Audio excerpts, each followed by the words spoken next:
Hello guys, কেমন আছো? আশা করি ভালো আছো। আমিও খুব ভালো আছি। এখন আমি রান্না করছি চিকেন। তেলেতে ফোড়ন দিয়েছি গোটা শুকনো লঙ্কা ও গোটা গরম মশলা দিয়ে, পেঁয়াজটা দিয়ে এখন ভাজছি গাইস।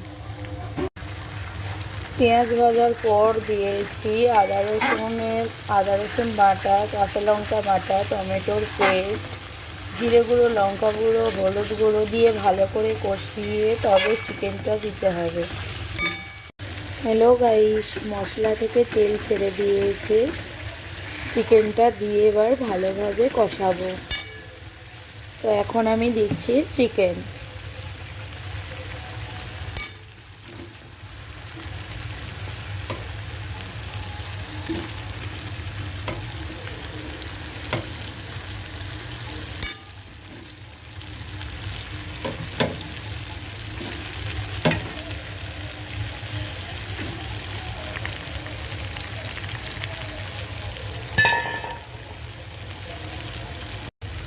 তো গাইস, এখন আমি চিকেনটা একটু ভালো করে কষাই।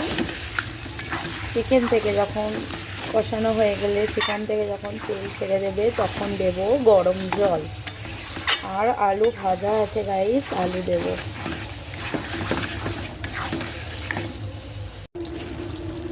তো গাইস, মাংস থেকে তেল ছেড়ে দিয়েছে। এবার আলু আর গরম জল দিয়ে ঝোল করতে দেব। তো গাইস, এখন দিচ্ছি মাংসের মধ্যে আলু। আলুটাকে ভালো করে মাংসের সাথে মিশিয়ে নেব।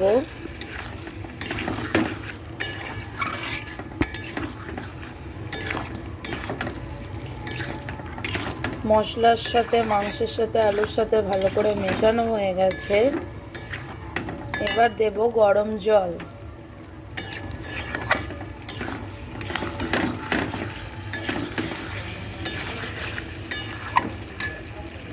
গাইস, এখন দিচ্ছি গরম জল মাংসের মধ্যে, তবে মাংসের স্বাদটা ভালো হবে গাইস।